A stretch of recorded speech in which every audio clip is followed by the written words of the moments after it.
आप जैसे युवाओं का ये चिंतन इस प्रकार समृद्ध है, आध्यात्मिक है, तो निश्चित रूप से आने वाला कल बेहतर होगा, इसकी आशा हम कर सकते हैं। आपने अपने सार्वजनिक उद्बोधन से हमारे तमाम उपस्थित जनमानस को उत्तेजित किया, सनातन की ओर आगे आने के लिए प्रेरित किया। इसके लिए आपको कोटिशाह धन्यवाद। शुभकामनाएं आपको हैं कि आपके संस्था के बेहतरी के लिए, संस्था के अग्रतर विकास के लिए जो है अपनी भूमिका का निर्वहन करते रहें। आज महाशिवरात्रि है, बहुत सारी व्यस्तताएं हैं और जो भी जन यहाँ पधारे हैं सब बहुत हमारे लिए बेशकीमती हैं। अभी अभी हमारे बीच में एक ऐसी विभूति का आगमन हुआ है जिनको हम अपने हृदय के अनंत गहराइयों से उनका अभिनंदन करते हैं, वंदन करते हैं, क्योंकि वो ऐसी संस्था से के संचालक है जिन्होंने विश्व की आध्यात्मिक चेतना को जागृत करने का काम किए, जिनकी विश्व में एक अपनी अलग प्रसिद्धि है और आध्यात्मिक जगत के वो महानायक के रूप में हम सबके बीच वर्षों वर्ष, युगों युगों तक, जन्म जन्मांतर तक याद रखे जाएंगे। परम श्रद्धेय कृपालु जी महाराज जी के मनगढ़ ट्रस्ट के संचालक आदरणीय हीरू भैया हम सबके बीच में हैं। उनका हम तालियों के साथ उनका हम अभिनंदन करना चाहेंगे। मनगढ़ ही नहीं, मथुरा वृंदावन ही नहीं, देश विदेश में हम महाराज जी के विचारों को, उनके डिवोटीज को पा सकते हैं और वो हम सबके जीते जागते जो है वो श्रद्धा के केंद्र बिंदु हैं, हमारे सबके वो एक प्रकार के आदर्श हैं। श्री विमलेश प्रधान जी इटौरा वो पधारे हैं, उनका हृदय से अभिनंदन है। श्री विमल पांडे जी हमारे मानिकपुर से हैं और तमाम लोग, श्री अशोक तिवारी जी, आचार्य जी, भाई राजू भैया, अन्य जो भी हमारे ज्येष्ठ श्रेष्ठ जन इस कार्यक्रम में पधारे हैं, सबका हृदय से, सबका संवेद रूप से हार्दिक अभिनंदन वंदन है। नगर पंचायत के बहुतायत सभासद यहाँ हैं, उनका भी हृदय से अभिनंदन है। हमारे काला काकर के प्राथमिक शिक्षक संघ के अध्यक्ष भाई सुशील तिवारी जी यहाँ हम सबके बीच में हैं, श्री बलराम सोनी जी हैं, सबका हृदय से अभिनंदन है। साथियों, अभी शक्ति जी ने कहा कि ताली बजाइए भाई अर्पित जी के लिए, तो निश्चित रूप से तालियों के हकदार हैं। ये हमारे युवाओं के प्रेरणा स्रोत हैं। पेशा तो इनका सामाजिक है, लोगों की सेवा के लिए ही इनका जन्म हुआ है। दंत चिकित्सक के रूप में अपनी सेवाएं प्रदान करते हैं, तमाम लोग को निःशुल्क चिकित्सा, निःशुल्क दंत किट जो भी हैं, तमाम विद्यालयों में जा करके उनको बच्चों के जो है दांतों का परीक्षण करना, उनको दवाई वितरित करना, तो छोटा ये प्रयास है इनका, ये एक वानगी है और जो इनकी सोच है वो बहुत आगे की है। हम शुभकामनाएं देते हैं और निश्चित रूप से सबकी ओर से आपको विशेष अभिनंदन। आपका एक बार पुनः तालियों के साथ उनका अभिनंदन करके हम उनको आह्वान करते हैं कि आप आगे और इस संस्था को खोलने का, संस्था को आगे बढ़ाने का, संस्था के विषय में आपकी क्या सोच है और समाज के लिए क्या इससे हम बेहतर कर सकते हैं, इन सब विषयों पर अपनी चर्चा डालने के लिए हम आहूत करते हैं। दो शब्दों के साथ निश्चित रूप से शक्ति जी ने एक बात और कही कि बहुत सारी समाज में जब भी आप कोई नया चीज करें, जब भी कोई बेहतर करें, जब कुछ नवाचार करें, कोई न्यू इनोवेशन करें, तो बहुत सारी अच्छी और बुरी दोनों प्रकार की प्रतिक्रियाएं मिलती है। कभी आलोचना होती, कभी समालोचना होती है। तो निश्चित रूप से आलोचनाएं होती रहेंगी, लोग कुछ सहमत होंगे, कुछ असहमत होंगे, लेकिन अच्छा क्या है, सही क्या है, श्रेष्ठ क्या है, चुनाव हमें इसका करना है। समाज के लिए बेहतर हो, इससे हमको डरना नहीं है, हमको झुकना नहीं है, हमको विचलित नहीं होना है। इन दो पंक्तियों के साथ आपको आहूत करते हैं कि सफर में मुश्किलें आई तो हिम्मत और बढ़ती है। सफर में मुश्किलें आई तो हिम्मत और बढ़ती है, अगर कोई रास्ता रुके तो जरूरत और बढ़ती है। अगर बिकने पर आ जाओ तो घट जाते हैं दाम अक्सर, न बिकने का इरादा हो तो कीमत और बढ़ती है। साथियों, तमाम मुश्किलें आएंगी, तमाम विपदाएं आएंगी, तमाम आलोचनाएं आएंगी, लेकिन यदि आप सही रास्ते पे हैं तो एक न एक दिन जनमानस आपके साथ होगा, लोग आपके साथ होंगे, भीड़ आपके साथ होगी और आप एक सशक्त भारत, सशक्त राष्ट्र, सनातनी हिंदू राष्ट्र की कल्पना में अपने भूमिका का निर्वहन कर सकेंगे। उसी भूमिका को अमली जामा पहनाते हुए जिस कार्य को बीड़ा उठाए हैं, आज इस कार्यक्रम के आयोजक हम डॉक्टर अर्पित कृष्ण त्रिपाठी जी को बड़े आदर के साथ आहुत करते हैं कि आवे और बड़े ही संक्षेप में अपने विचारों को हम सबके सामने प्रस्तुत करने का काम करें। भाई अर्पित।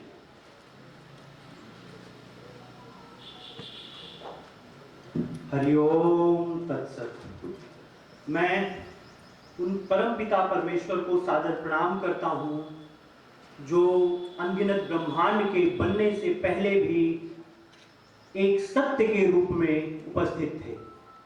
मैं उन परम पिता परमेश्वर को सादर प्रणाम करता हूँ जो अनंत ब्रह्मांडों के बनने से लेकर आज तक सत्य के रूप में उपस्थित हैं।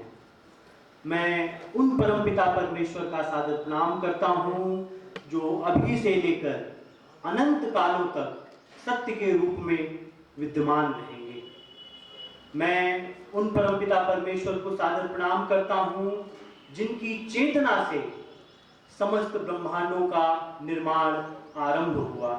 मैं उन परम पिता परमेश्वर का सादर प्रणाम करता हूँ जो असीमित चेतना के रूप में हम सभी के भीतर और इस संसार में व्यक्त और अव्यक्त रूप में उपस्थित हैं।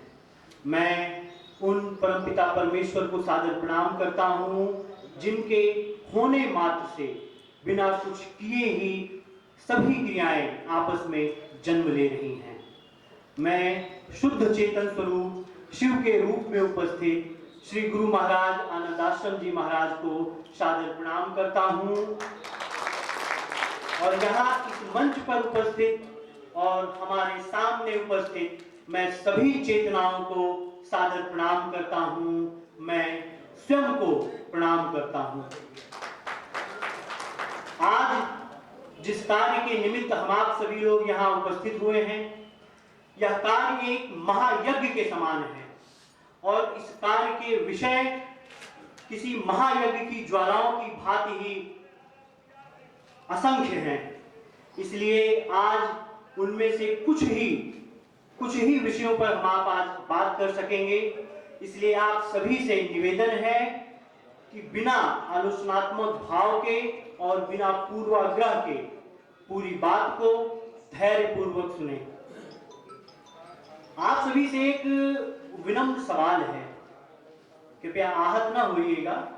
मैं यहाँ जानना चाहूंगा जितने भी लोग यहाँ उपस्थित हैं इनमें से कितने लोग ऐसे हैं जिन्होंने श्रीमद् भगवद गीता या मुख्य 11 उपनिषद, श्री अष्टावक्र गीता या श्री वाल्मीकि रामायण को पढ़ा हुआ है या जिसका अध्ययन किया हुआ है। आप लोग हाथ उठाकर बताना चाहेंगे? संख्या बहुत ही सीमित है। ये हमारे आपके लिए वास्तव में एक सभ्य समाज के लिए, एक सभ्य सनातन समाज के लिए एक शर्म की बात होनी चाहिए। किसी को यहाँ आहत होने की जरूरत नहीं है।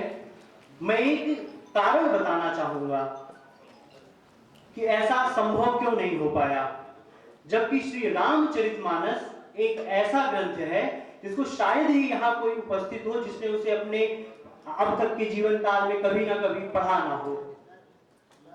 इसका मुख्य कारण यह है कि हमारे सभी मूल वैदिक ग्रंथ संस्कृत भाषा में लिखे गए हैं मूलतः, जबकि श्री रामचरितमानस हमारी आपकी बोलचाल की भाषा अवधी भाषा में लिखी गई है।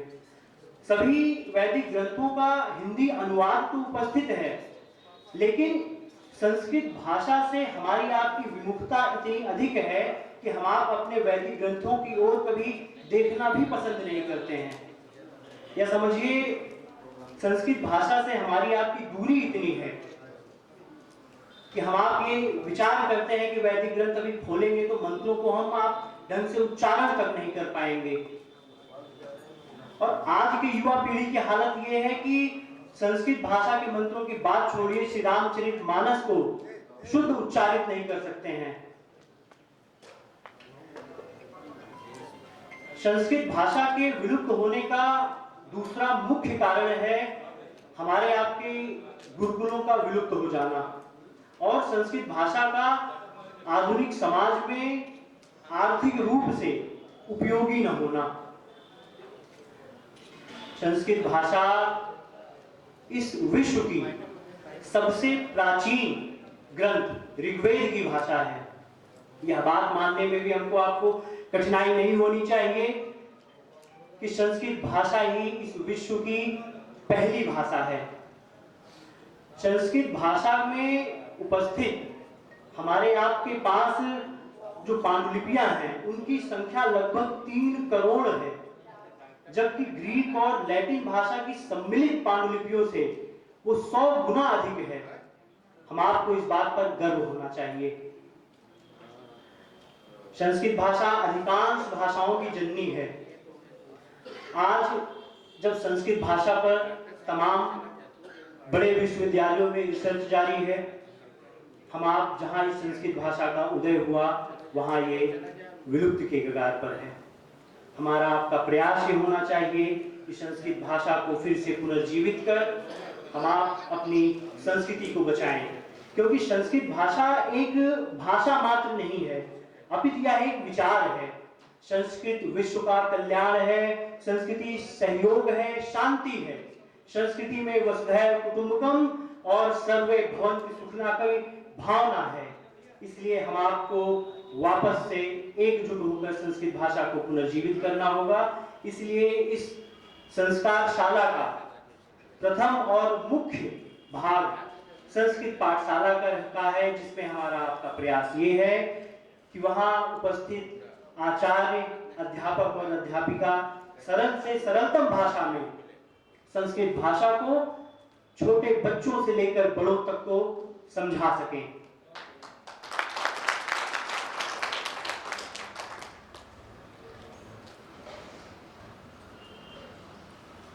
इस संस्कारशाला का दूसरा व मुख्य भाग संस्कारशाला का है। आज इस विकासशील से विकसित भारत बनने की दौड़ में भारत और भारत के नागरिक लगभग हर क्षेत्र में आगे बढ़ रहे हैं। ये देखकर बहुत ही हर्ष, बहुत ही प्रसन्नता होती है। लेकिन इसके साथ एक दुख भी हृदय को कचोटता है कि हम आप सनातन धर्मी इस आधुनिकता की दौड़ में अपनी जड़ों से दूर होते जा रहे हैं। हर इंसान भाग रहा है, हर मनुष्य भाग रहा है, लेकिन उसे ये नहीं पता वो क्यों भाग रहा है, कहां भाग रहा है, उसके भागने का गंतव्य स्थान क्या है। उन सभी के भागने का केंद्र बिंदु सिर्फ अपने भौतिक सुख और अहंकार को पोषित करना मात्र रह गया है और अपने झूठे सम्मान को एकत्रित करना मात्र रह गया है। हम आप इन विलासिताओं को इकट्ठा करने के क्रम में अपनी संस्कृति, अपनी सभ्यता, अपनी सनातन व्यवस्था, नैतिक मूल्य और धर्मों का असली मर्म खोते जा रहे हैं। सद्गुणों का व्यवहारिक जीवन में उपयोग और महत्व खोता जा रहा है। इसलिए इस संस्कारशाला का दूसरा हिस्सा संस्कारशाला का ही है, जिसका प्रयास है कि इसके माध्यम से बच्चे, नौजवान व सभी बड़ों के भीतर संस्कार को स्थापित किया जा सके। हमारे आपके जीवन में धर्म के प्रतीकों का बहुत महत्व है, जैसे चंदन लगाना, शिखा रखना, जनेऊ पहनना, अपने पारंपरिक परिधानों को पहनना, कुछ मंत्रों को याद कर उनको लगातार उच्चारित करते रहना, मूर्ति पूजा करना, माला, धूप, दीप, नैवेद्य चढ़ाना, ये सभी हमारे आपके परंपरा का हिस्सा रहे हैं। इन्हें कदापि भी छोड़ना नहीं चाहिए। परंतु आज के इस आधुनिक समाज में मुख्य समस्या ये हो गई है कि हम आप इन प्रतीकों को ही सत्य मान बैठे हैं। इन प्रतीकों से हम आप इतना चिपक गए हैं कि हम आप इसके भीतर के मर्म को समझना जरूरी ही नहीं समझते हैं और उस ईश्वर के असली मर्म को समझना हमारे आपके लिए आवश्यक नहीं रह गया है। हम आप इन प्रतीकों को ओढ़कर, इन प्रतीकों को अपने पारंपरिक जीवन में अपनाकर ये मान लेते हैं कि हमारे आपके धर्म का कार्य पूर्ण हुआ। और इन्हीं को करते रहने से हमने आपने ये विचार कर लिया कि इन्हीं को करते रहने मात्र से हम आप ईश्वर को पा लेंगे, या हमारा आपका हमको आपको मोक्ष प्रदान हो जाएगा, जबकि कदापि भी संभव नहीं है। सिर्फ ज्ञान ही एकमात्र ऐसी कुंजी है जो आपको मोक्ष के रास्ते पर ले जा सकती है और मोक्ष प्रदान कर सकती है। श्री कृष्ण भगवान ने स्वयं अर्जुन को श्रीमद् भगवद गीता का ज्ञान देते हुए कुरुक्षेत्र के मैदान में भगवद गीता के 4थे अध्याय के 33वें श्लोक में कहते हैं, सर्वं कर्मखिलम पार्थ ज्ञाने परिसमाप्यते, अर्थात सब कर्मों का अंत ज्ञान में ही होता है। और उसी 4थे अध्याय के 37वें श्लोक में कहते हैं, ज्ञानाग्नि सर्व कर्माणि भस्मसात् कुरुते, अर्थात ज्ञान रूपी अग्नि से ही सभी कर्म जलकर भस्म हो जाते हैं। हमारा आपका मुख्य उद्देश्य होना चाहिए कि हम आप अपने पारंपरिक जीवन में जो भी चीजें प्रतीक के रूप में इस्तेमाल करते हैं, हम आप उसके भीतर का मर्म अवश्य जानें।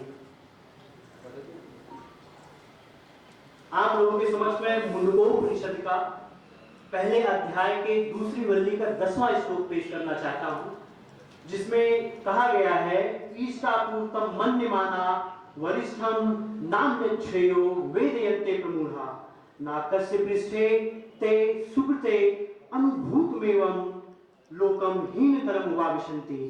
अर्थात इसमें कहा गया है, ईष्ट और पूर्व ये दो प्रकार के सकाम कर्म बताए गए हैं। ईष्ट कर्म वो कर्म होते हैं जिनको हम आप यज्ञ, पूजन, हवन इनके द्वारा करते हैं। पूर्व कर्म स्मृति विहित कर्म होते हैं, जैसे कुआं खुदवाना, बगीचे लगवाना, धर्मशालाएं बनवाना। आज के समय इसको वृहद रूप में इस्तेमाल किया जाता है। हम आप भंडारे का आयोजन करते हैं, हम आप भोजन की व्यवस्था करते हैं, वस्त्रों का दान करते हैं। ये सभी पूर्व कर्म में आते हैं, ये स्मृति विहित कर्म होते हैं। इस मंत्र में कहा गया है कि इन सभी सकाम कर्मों को करते रहने के फल स्वरूप आप जो फल इकट्ठा करते हैं उसको आप इस धरती पर तो भोग सकते हैं। हो सकता है स्वर्ग पर में भी आपको स्थान मिल जाए, स्वर्ग में भी आप इन भोगों को भोग सकते हैं, पर इन कर्मों का फल खत्म होने के बाद वापस से आप इस जीवन और मृत्यु के चक्र में बांध दिए जाएंगे। इसलिए हमारा आपका उद्देश्य होना चाहिए कि हम आप ईश्वर के असली मर्म को समझें, हम आप ज्ञान की ओर बढ़े और सकाम कर्म से आगे बढ़कर निष्काम कर्म की ओर बढ़े।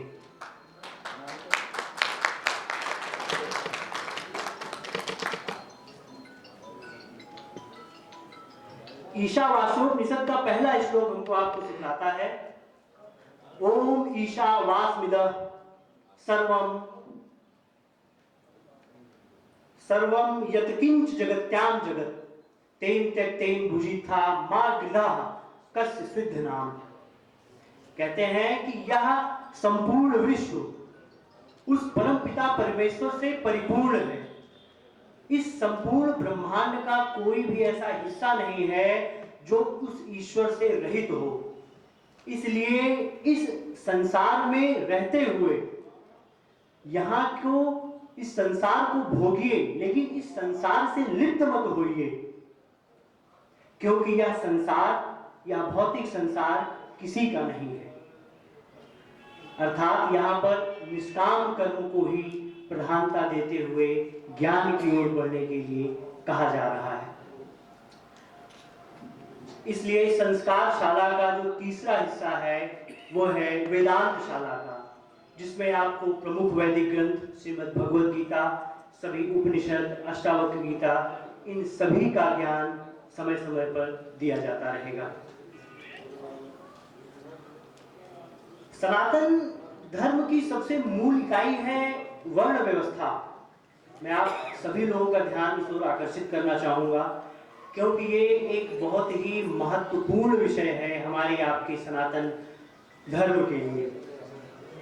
वैदिक काल में वर्ण व्यवस्था सदैव से ही कर्म के आधार पर रखी गई थी, कर्म के आधार पर ही बनाई गई थी, परंतु बीतते समय के साथ चीजों के गलत व्याख्यान के कारण हम आप उसे जन्म के आधार पर अनुसरण करते चले आ रहे हैं।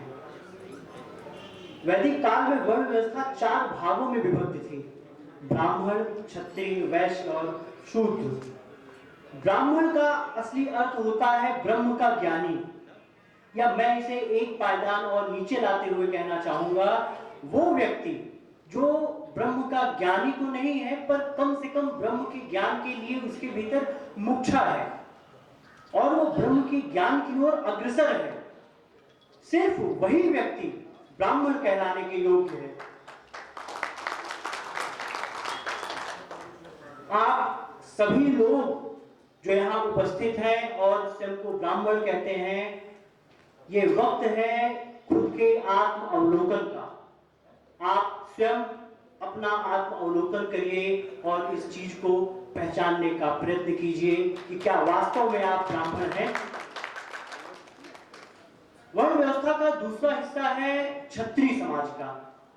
क्षत्रिय का शाब्दिक अर्थ होता है दूसरों को छत से बचाने वाला, अर्थात दूसरों के ऊपर आने वाली किसी भी हानि से उसे बचाने वाला।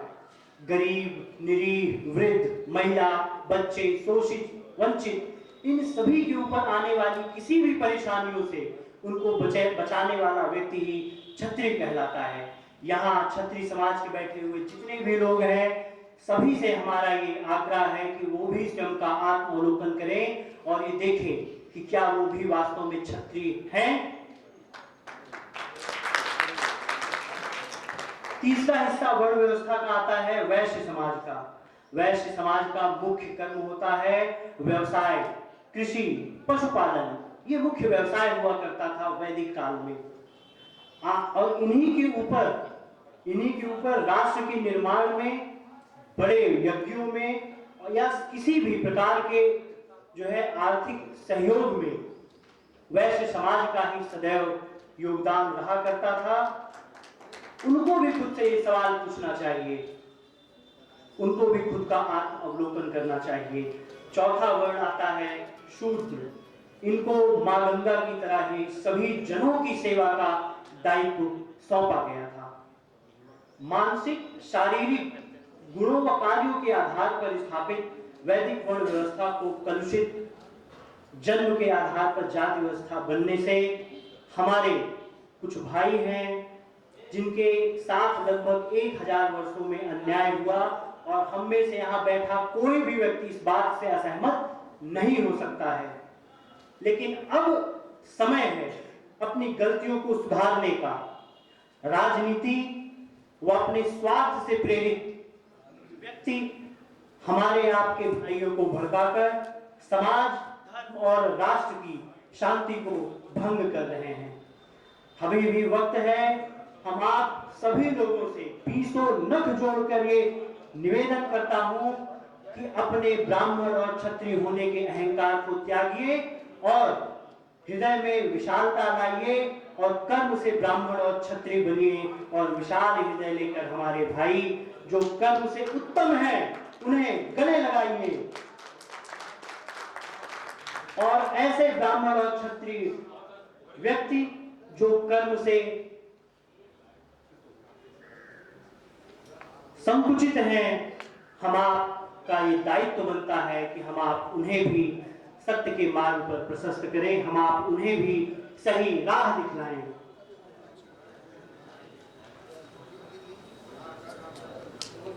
हमारा आपका मुख्य दायित्व है कि हम आप किसी दूसरे के ऊपर इसका ठीकरा फोड़ने के बजाय कुछ जिम्मेदारी अपने सिर पर भी लें। हमारे भी परम आदरणीय श्री देवव्रत जी महाराज जी का आगमन हुआ है। हम उनका सादर अभिनंदन करते हैं और अपने कार्यक्रम के सहयोगियों से निवेदन करते हैं कि उनका तिलक चंदन लगाकर और माल्यार्पण करके उनका स्वागत और अभिनंदन करें।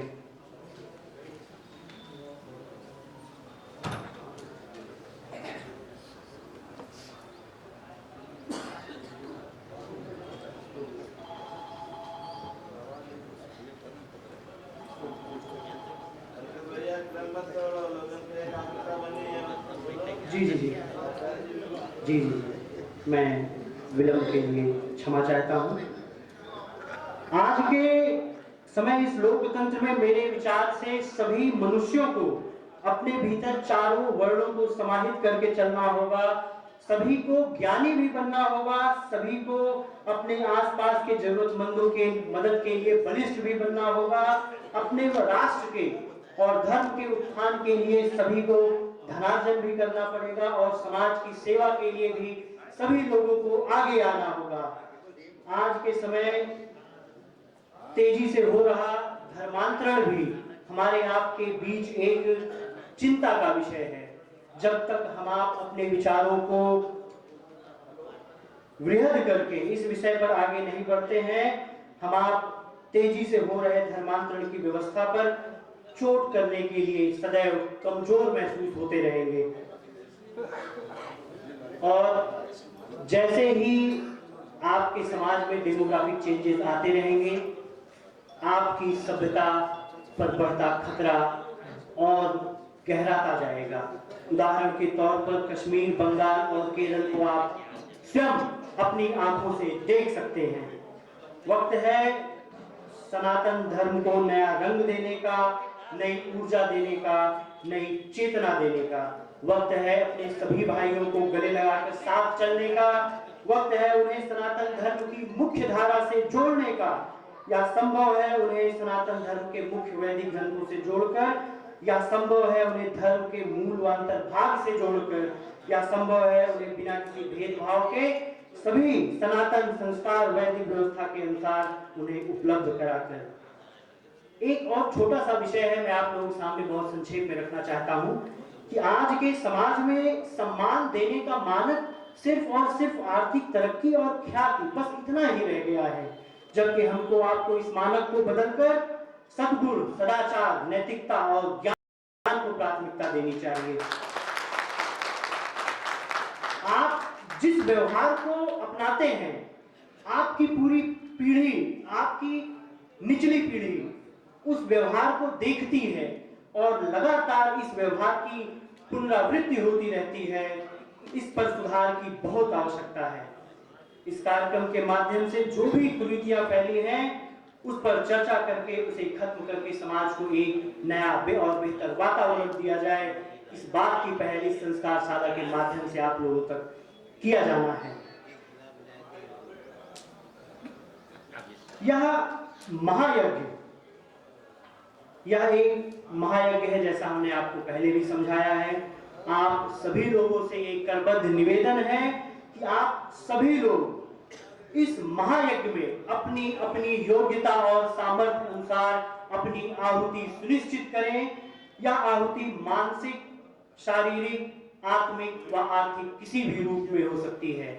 आप सभी चेतनाओं का सादर वंदन एवं अभिनंदन और बहुत धन्यवाद। बहुत धन्यवाद प्रिय डॉक्टर साहब, आपने अपने आध्यात्मिक चिंतन से उन सभी विषयों को स्पर्श करने का प्रयास किया जो वांछित है, समाज के लिए जो परमावश्यक है। आपके विचारों को हम सब आत्मसात करने का प्रयास करेंगे। आपका बारंबार कोटि सा अभिनंदन। आज महाशिवरात्रि है, बहुत सारी कार्यक्रम लोगों के पास है, जो यहाँ पधारे बहुत मूल्यवान हमारे लिए हैं, बहुत आत्मीय हैं।